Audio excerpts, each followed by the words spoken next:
Bien, prions. Père, nous te remercions, nous te rendons grâce.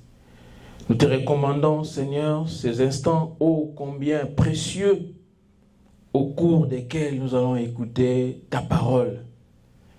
Cher Saint-Esprit, illumine les yeux de nos cœurs afin que, Seigneur, nous puissions connaître l'espérance qui s'attache à notre appel, afin que nous puissions connaître la gloire de l'héritage, la richesse de la gloire de l'héritage que tu nous réserves.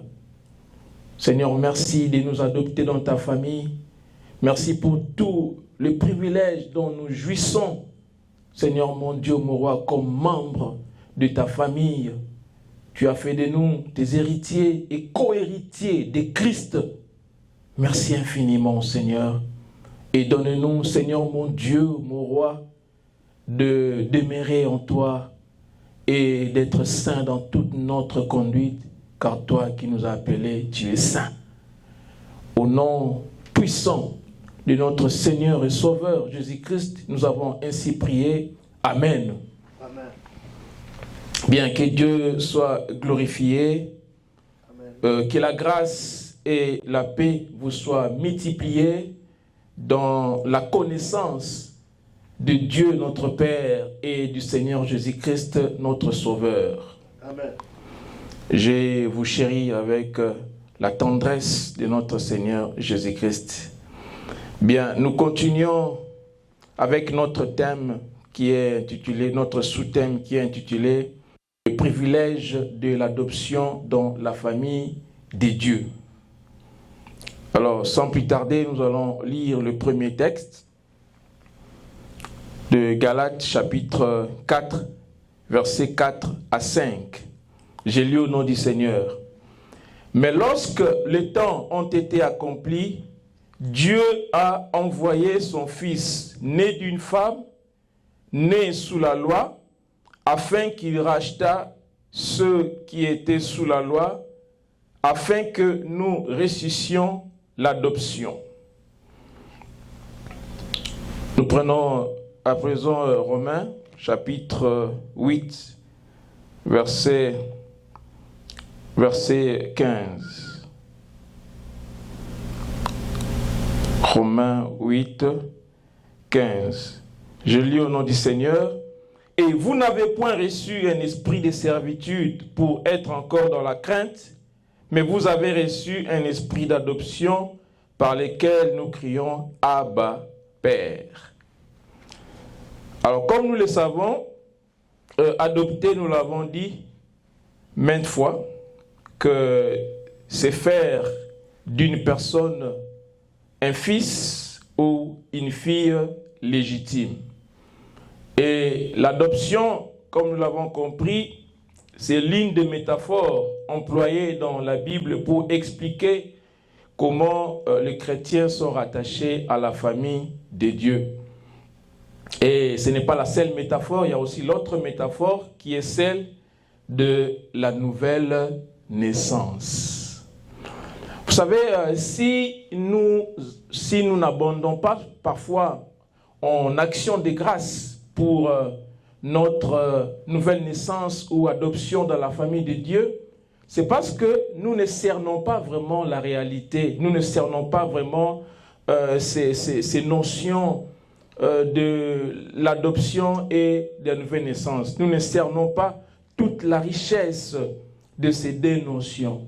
C'est pour cela parfois les gens n'abondent pas en action de grâce. Mais dès lors que nous commençons à comprendre la richesse de ces deux notions, nous abondons en action de grâce. Vous savez, la nouvelle naissance on n'a rien contribué. Hein? Même dans la naissance, qui de nous, je vais poser une question, qui de nous ici a contribué pour venir sur la terre? Qui de nous a contribué à sa naissance? Personne. On ne sait même pas là où on était. Vous voyez, la naissance nous est tombée dessus. On s'est rendu compte qu'on est né. Vous voyez? Donc, personne n'a contribué à sa naissance.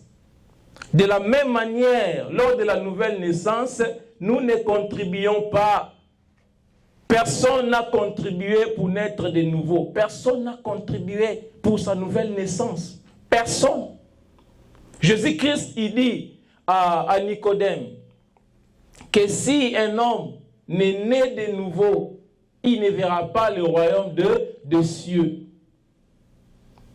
Il dit que le vent souffle où il veut et vous en entendez le bruit, mais vous ne savez d'où il vient ni où il va. Et il en est ainsi de tout homme qui est né de l'esprit. Dieu, il fait grâce à qui il veut. Lors de la nouvelle naissance, nous n'avons pas contribué. Dieu nous a souverainement accordé la nouvelle naissance. Dieu nous a souverainement accordé la nouvelle naissance. Beaucoup de gens disent que non, Dieu, il sauve les gens autant qu'il peut. Ça dépend du libre arbitre de l'homme. Si on accepte cette hypothèse, là, Dieu ne serait plus souverain. Dieu nous a donné le libre arbitre, mais il ne nous a pas donné l'autonomie. Il ne nous a pas donné l'autonomie. Beaucoup de gens qui professent, surtout les philosophes, qui professent l'autonomie de l'homme, ils rejettent l'existence de Dieu.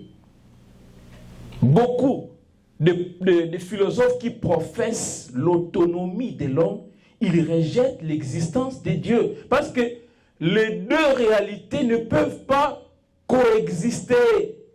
La souveraineté de Dieu et l'autonomie de l'homme ne peuvent pas coexister sur une même planète. Ça ne peut pas. Si l'homme est autonome, c'est que Dieu n'existe pas. Si Dieu est souverain, c'est que l'homme n'est pas autonome. L'autonomie, ça veut dire ne dépendre de personne. Être la loi pour soi-même. Ne dépendre de personne, ne dépendre d'aucune loi. Et l'homme n'est pas autonome. Dieu nous a accordé le libre arbitre, mais la liberté de Dieu est au-dessus de celle de l'homme. Il y a des gens qui disent que non, Dieu, si il manipulait le cœur de l'homme pour le changer, ça serait violer la liberté de l'homme. Non, la liberté de Dieu est au-dessus de la liberté de l'homme. Lorsqu'il vient dans ta vie, il ne te demande pas la permission. Paul n'a pas cherché Dieu, n'a pas cherché Jésus lorsqu'il allait sur le chemin de Damas. Il n'a pas cherché Jésus, il allait même pour persécuter les chrétiens. Il n'a pas cherché Jésus. Jésus a demandé la permission de Paul pour venir dans sa vie. Jésus est venu. Il est venu, il a changé le cœur de Paul sans demander sa permission. Il est souverain. Il fait grâce à qui il veut. Alors, si on réalise la grâce que Dieu nous a faite, il nous a choisis. La Bible dit que Dieu a choisi Jacob et il a haï Ésaü. Dieu est souverain. Il fait grâce à qui il veut. Il est souverain. Alors, Dieu t'a choisi sans que tu n'aies fait aucune œuvre. De la même manière qu'il avait choisi Jacob et qu'il a haï Ésaü, sans qu'il n'ait fait aucune œuvre, mais de manière souveraine, Dieu a choisi. Voyez? Et Dieu nous a choisis avant la fondation du monde. Donc, dans le calendrier de Dieu, dans le calendrier privé de Dieu, il y avait un jour qui verrait ta naissance. Il y avait un jour bien marqué qui consacrerait ta naissance dans le monde spirituel, ta naissance dans la famille de Dieu. Même ta naissance physique dans les calendriers de Dieu, même ta naissance dans le monde physique, dans les calendriers de Dieu, il y avait une date bien marquée qui consacrait ta naissance dans le monde physique. De la même manière, ta naissance dans la famille de Dieu, il y a la date était marquée dans les calendriers. Ce n'était pas un fait d'hasard. Le jour où tu es allé à l'église, où tu as écouté la parole de Dieu, qui a touché ton cœur, ce n'était pas un hasard. Ce n'était pas un hasard. Dieu était là en train d'orchestrer les circonstances. Voyez? Donc, lorsqu'on comprend cela, on abonde en action de grâce. Dieu m'a choisi sans que je n'ai fait aucune œuvre.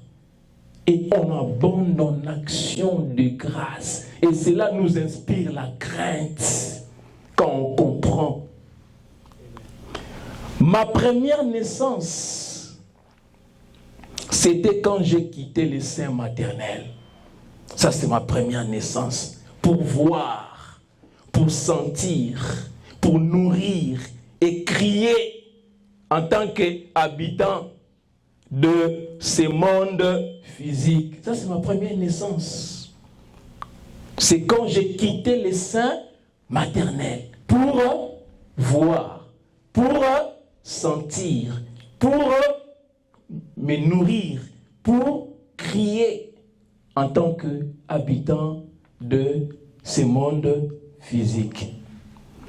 Ma deuxième naissance ou ma nouvelle naissance, c'est quand je suis sorti des ténèbres spirituelles pour voir, ressentir, me nourrir, mais cette fois-ci, me nourrir de mes délicieux de la parole de Dieu. Voyez, me nourrir et crier au sujet du salut de Dieu et de l'amour de Christ. L'enfant, quand il naît, il crie, n'est-ce pas? Mais nous, quand nous naissons de nouveau, on crie maintenant au sujet de l'amour. L'enfant, quand il naît dans le monde physique, il lance un cri de douleur. Nous, quand nous naissons dans la famille de Dieu, nous lançons un cri de joie. Un cri de joie au sujet du salut de Dieu, au sujet de l'amour de Christ pour nous. Papa Alain Moloto a dit que Jésus-Christ, il est la manifestation de l'amour de Dieu aux hommes. Il a dit que sa mort et sa résurrection a réuni tous les enfants de Dieu dispersés. Et ça a rendu possible le miracle de la réconciliation. Amen. Voyez? Non, c'est merveilleux. C'est merveilleux. Alors, les jours de ma nouvelle naissance est en fait les jours où j'ai commencé à jouir des dons de Dieu comme je n'en avais jamais imaginé auparavant. Les jours de ma naissance, les jours de ta naissance, de ta nouvelle naissance, de ma nouvelle naissance, c'est le jour où nous avons commencé à jouir des dons de Dieu comme nous n'en avons jamais imaginé auparavant. Vous voyez? Lisons Ézéchiel chapitre 36, versets 26 et 27. Ézéchiel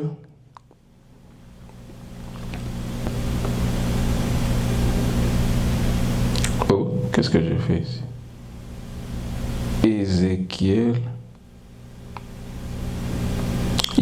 Ézéchiel chapitre 36, versets 26 et 27. Voilà, je lis au nom du Seigneur. Je vous donnerai un cœur nouveau et je mettrai en vous un esprit nouveau. J'ôterai de votre corps le cœur de pierre et je vous donnerai un cœur de chair. Je mettrai mon esprit en vous et je ferai en sorte que vous suiviez mes commandements et que vous observiez et pratiquiez mes lois. Dieu dit que je donnerai un cœur nouveau. Vous savez, l'homme, dans sa condition naturelle, il ne peut pas choisir Jésus parce qu'il est conditionné au mal. Son cœur est enclin au mal. Il a des inclinations pour le mal et il ne peut pas choisir. Ce n'est que quand Dieu vient et commence à travailler dans ton cœur, il va créer le vouloir et le faire dans ton cœur. C'est à ce moment-là que tu deviens capable de choisir Jésus. Il te donne la foi pour que tu dises oui à l'évangile, pour que tu acceptes le nom de Dieu. Et ce travail-là est fait en amont et en aval. Toi, tu acceptes le Christ. Mais si en amont, le Saint-Esprit n'a pas produit dans ton cœur le vouloir et le faire, tu n'es pas en mesure de choisir Jésus. L'homme dans sa condition pécheresse, il est incapable de choisir le bien. Et Dieu vient de manière souveraine. De manière souveraine, il change ton cœur. Écoutez ici, on dit que je vous donnerai un cœur nouveau. Je mettrai en vous un esprit nouveau. J'ôterai de votre corps le cœur de pierre et je vous donnerai un cœur de chair. Je mettrai mon esprit en vous. Je ferai en sorte que vous suiviez mes ordonnances et que vous observiez et pratiquiez mes lois. Je ferai en sorte que vous obéissez à ma parole. C'est Dieu qui les fait et de manière souveraine. Il vient, il nous change le cœur et il produit en nous le vouloir et le faire. Il nous rend capables de choisir le bien. C'est à ce moment-là que tes yeux s'ouvrent à la richesse de la gloire, de l'héritage de Dieu et tu choisis Jésus. C'est lui qui a fait tout ça. Vous voyez, nous, on n'a rien contribué. C'est lui qui a fait, même la foi, c'est Dieu qui nous a donné la foi. Et quand on comprend ces choses, on abonde en action de grâce. On ne dit pas que non, j'avais choisi Jésus. Il t'a rendu capable de le choisir. C'est lui. Il est merveilleux. Et Dieu utilise encore la métaphore de l'adoption pour garantir notre héritage. Vous voyez? Dans Galates et dans Romains, l'apôtre Paul s'adressait aux citoyens romains. Parce que Galate était une des provinces de l'Empire romain. Il s'adressait aux citoyens romains. Et comme chez les Romains, l'enfant naturel pouvait être rejeté par son père, mais l'enfant adoptif ne pouvait pas être rejeté. Alors pour les amener à comprendre que non, l'héritage que nous avons en Dieu, cet héritage-là ne peut pas être ôté. Il a utilisé cette métaphore de l'adoption pour leur montrer que non, l'héritage que nous avons auprès du Père ne peut pas être ôté sous quelque prétexte que ce soit. Donc c'est garanti. Parce que l'adoption était irréversible. Un père, dans la loi romaine, il pouvait rejeter son fils naturel, son fils biologique. Mais il ne pouvait pas, sous aucun prétexte, rejeter l'enfant adoptif.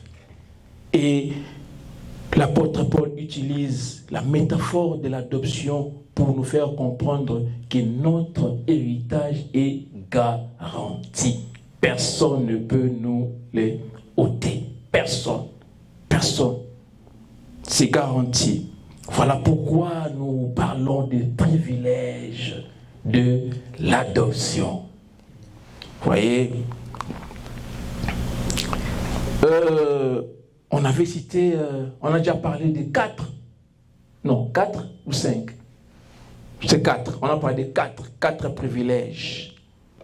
Et aujourd'hui, nous allons aborder le sixième privilège, le sixième et le 7e, si Dieu le veut, parce que je vois le temps qui nous est imparti le temps qui nous est imparti est déjà en train d'avancer.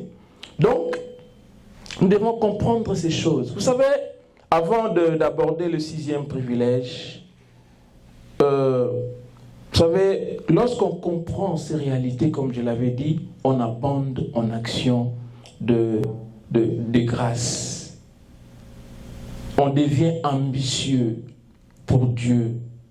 On cherche à remporter les prix de la vocation céleste. Désormais, on ne va plus mourir en vain. Mais notre mort, ça sera une autre étape dans la jouissance des dons de Dieu. On ne va plus mourir en vain. Même chez les païens, les athées, il y a quelqu'un qui a... J'ai lu une citation de Jean-Paul Sartre, qui était un athée, mais ça m'a intéressé. Ils disent aussi parfois des vérités. Jean-Paul Sartre a dit ceci. Ce qui est terrible, ce n'est pas de souffrir, ni de mourir, mais de mourir en vain. Il a dit, ce qui est terrible, vous savez, les voleurs sur la croix, ils souffraient, mais il n'est pas mort en vain. Avant de mourir, il a demandé la grâce de Dieu. Il était comme le publicain qui est entré dans le temple. Il dit, Seigneur, il n'osait même pas regarder le ciel. Il dit qu'il soit apaisé envers moi. Et Dieu, dans sa souveraineté, il a regardé, il a jeté un regard favorable au publicain. De la même manière, les voleurs sur la croix, il a dit, Seigneur, souviens-toi de moi. Et Dieu, dans sa souveraineté, a jeté un regard favorable. Et il n'est pas mort en vain. Vous voyez, il n'est pas mort en vain. La mort pour lui était une promotion. Et c'est ainsi pour tout enfant de Dieu. La mort est une promotion. Alors, Jean-Paul Sartre dit que ce qui est terrible, ce n'est pas de souffrir, ce n'est pas de mourir. Mais ce qui est terrible, c'est de mourir en vain. Beaucoup meurent en vain. Ils passent leur temps à chercher des choses qui vont rester. Ils négligent l'éternité et ils vont mourir en vain. Ils font trop de bonnes choses au point qu'il manque le temps pour Dieu. Des bonnes choses peuvent aussi vous tuer. Parfois, il faut refuser même des bonnes choses. Vous voyez, parfois il faut refuser même des bonnes choses. Travailler c'est bien, c'est une bonne chose. Mais quand vous travaillez trop, ça peut vous tuer. Ce n'est pas seulement ce qui est mal qui tue, même ce qui est bien peut vous tuer si vous en abusez. Alors il faut que Dieu ait toujours sa place. Savoir dire non, même aux bonnes choses. Des choses qui vous empêchent d'être en communion avec Dieu. Des choses qui vous empêchent de vous consacrer à Dieu. Il faut les rejeter. Prenons maintenant Ecclésiaste pour voir ce que Salomon nous dit dans le livre d'Ecclésiaste. Ecclésiaste chapitre 2, verset 11.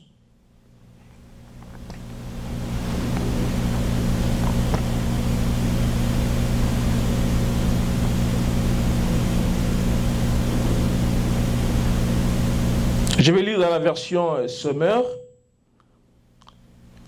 La parole déclare, Puis, j'ai considéré l'ensemble de mes réalisations et toute la peine que je m'étais donnée pour les accomplir. Et je me suis rendu compte que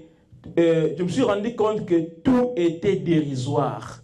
Autant courir après les vents. Il n'y a aucun avantage à tout ce qu'on fait sous le soleil.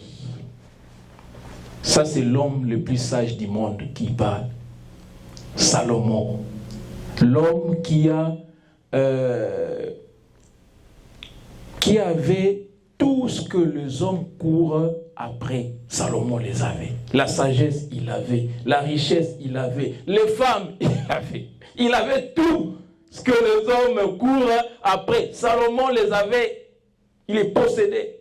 Mais regardez, il dit ici, après avoir goûté à la sagesse, il dit, puis j'ai considéré l'ensemble de mes réalisations et toute la peine que je m'étais donnée pour les accomplir. Et je me suis rendu compte que tout est dérisoire.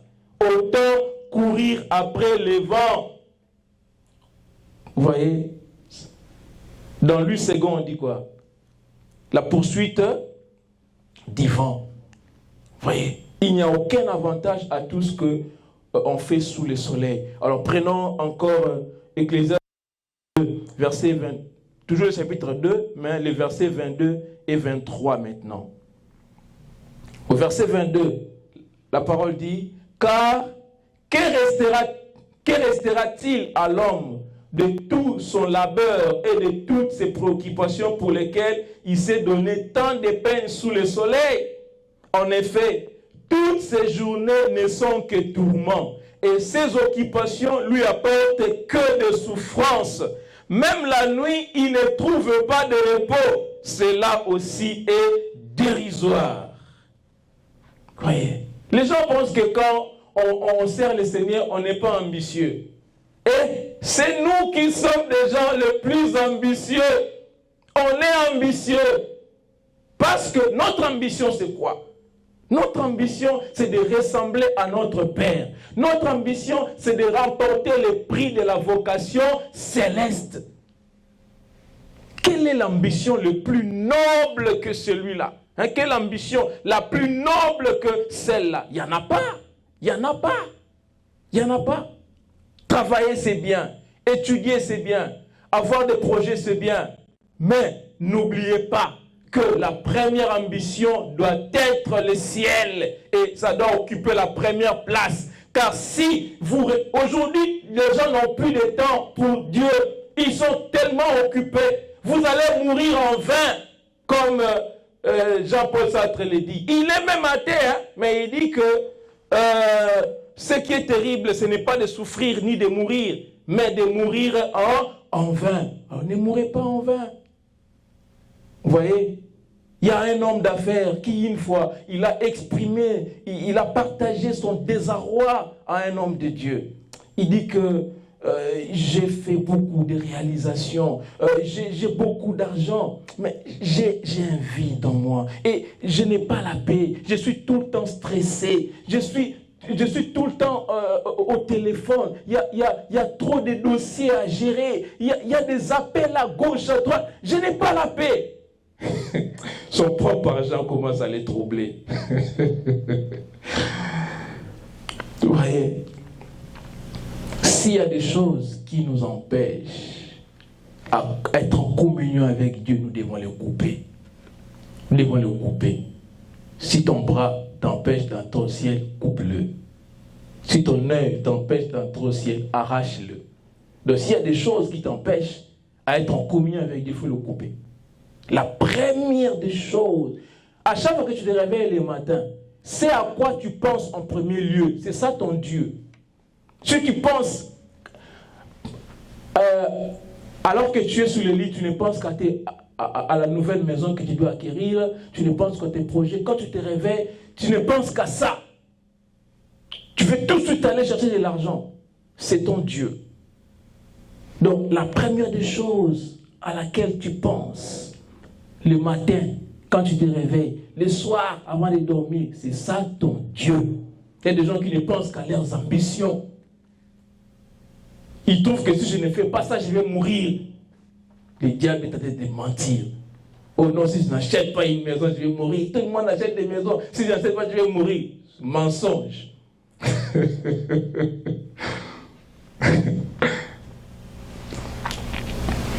Vous voyez, il ne faut pas mourir en vain. Voilà. Maintenant, nous passons au... Dieu veut que nous puissions réussir, mais Dieu veut que nous puissions privilégier la sagesse, car la crainte de Dieu est le commencement de la sagesse. Et la sagesse va te faciliter la vie.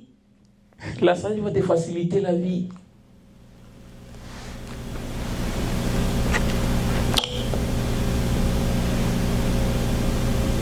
Ecclésiaste 10, avant qu'on puisse parler des avantages de l'adoption. Ecclésiaste 10.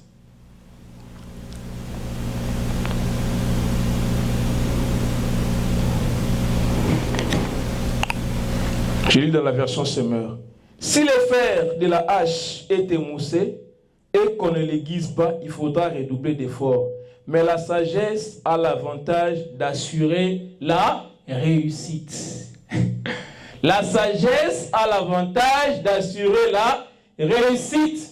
Et réussir sa vie, ce n'est pas acheter des maisons. Ce n'est pas acheter des avions.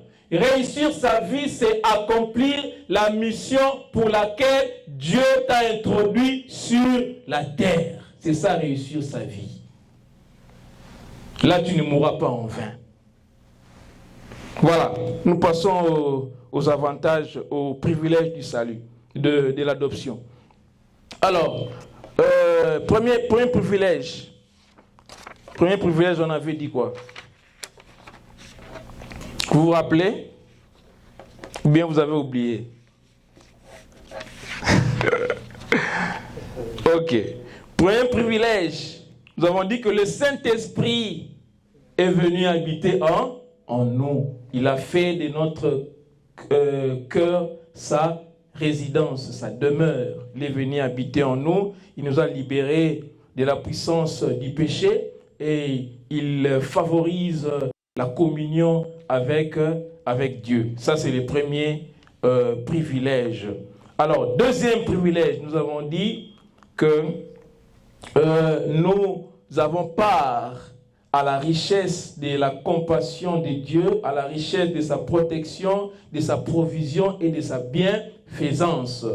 Et troisième privilège, nous avons dit que nous pouvons nous approcher du Seigneur de gloire dans la prière. Ça, c'est le troisième privilège.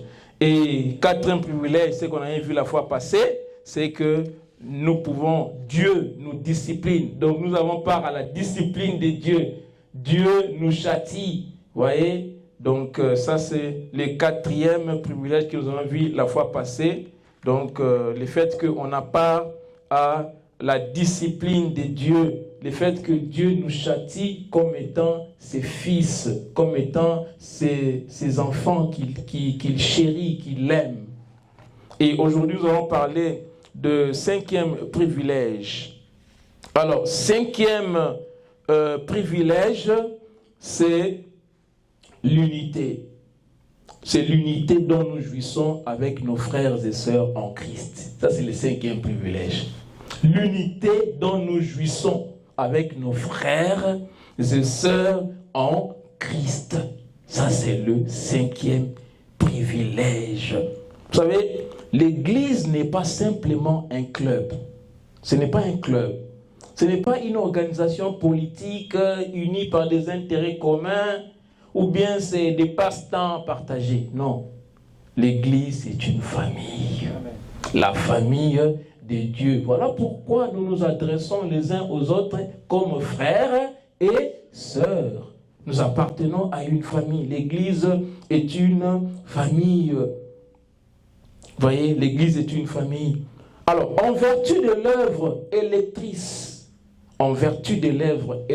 du Père, de l'œuvre rédemptrice du Fils et de l'œuvre régénératrice du Saint-Esprit, nous sommes objectivement unis les uns aux autres en tant que membres d'une même famille. Je reprends. En vertu de l'œuvre électrice du Père, de l'œuvre régénératrice. Vous voyez comme ils sont unis, hein? Père, Fils et Saint-Esprit. Je reprends. En vertu de l'œuvre électrice du Père, de l'œuvre rédemptrice du Fils, de l'œuvre régénératrice du Saint-Esprit, nous sommes objectivement unis les uns les autres dans une famille. Vous voyez, comme étant les membres d'une même famille. Alors, il n'est pas étonnant que le premier croyant se soit adressé les uns aux autres comme des frères.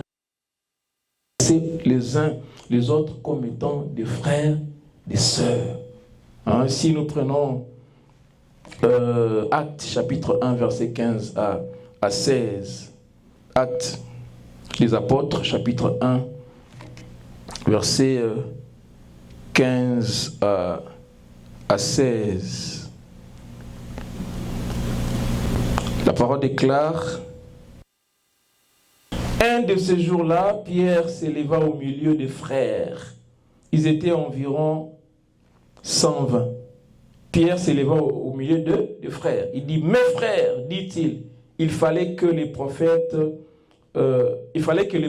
de l'Écriture s'accomplissent, car le Saint-Esprit, par l'intermédiaire de David, a parlé à l'avance de Judas, qui a servi de guide à ceux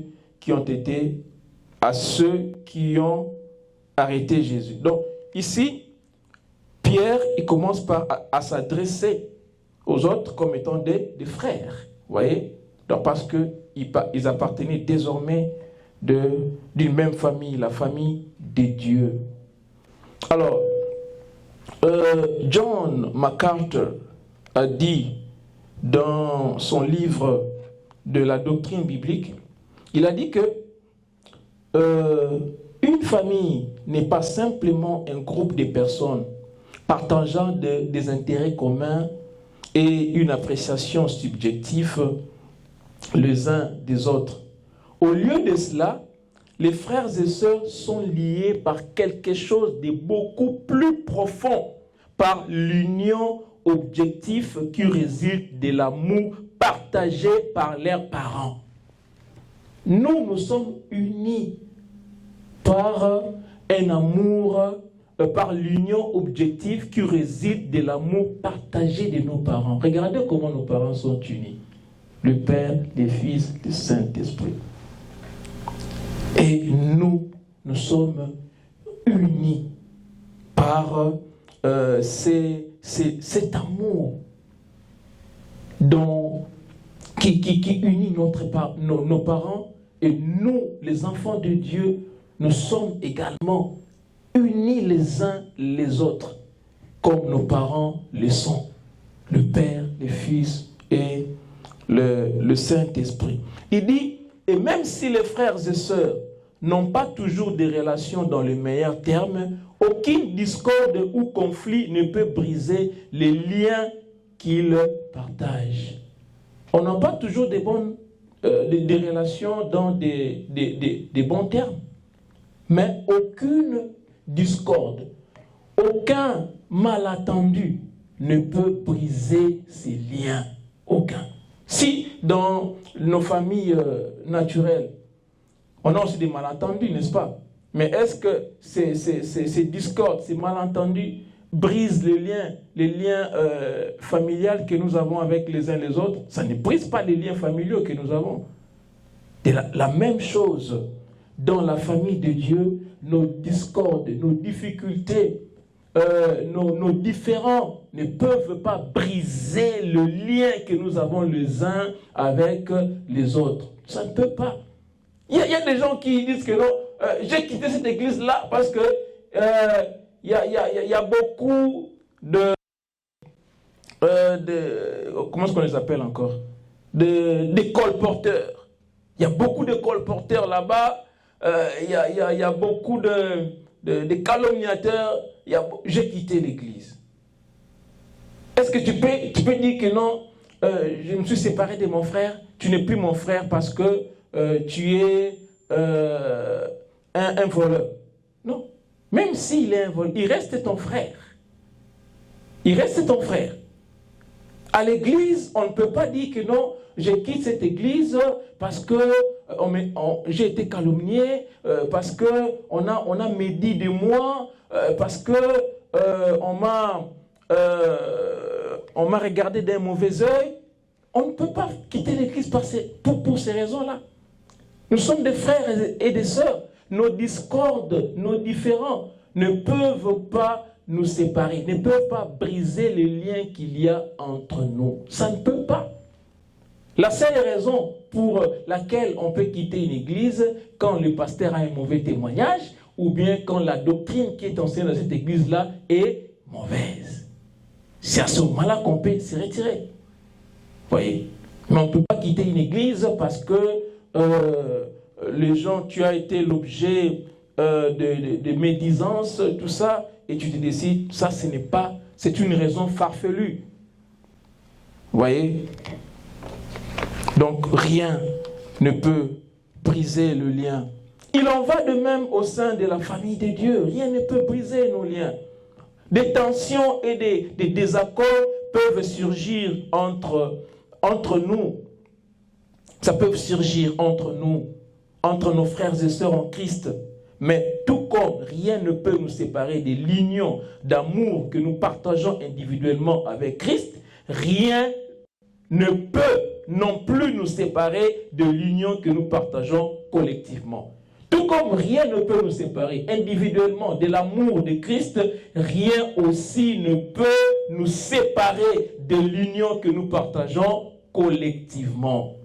Alors, c'est sur la base de cette union objective que nous poursuivons l'unité de l'esprit par les liens de la paix. Comme c'est écrit dans le livre de Éphésiens, chapitre 4, verset 3. Éphésiens, chapitre 4, verset 3.